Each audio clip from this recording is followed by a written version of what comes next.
Сега ще ви разходя едно кътче с книгите, които първо се виждат в нашия дом. Разбира се, започваме с моите две книжки.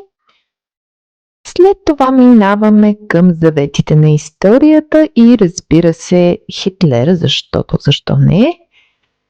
Този шкаф тук е за компютри, защото моят човек с това се занимава. И разбира се, минаваме към казанлък и защо пък не българската авиация и космонавтика.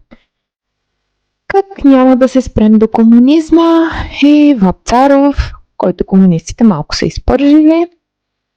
Да минем и през живота на Христа. Тук има и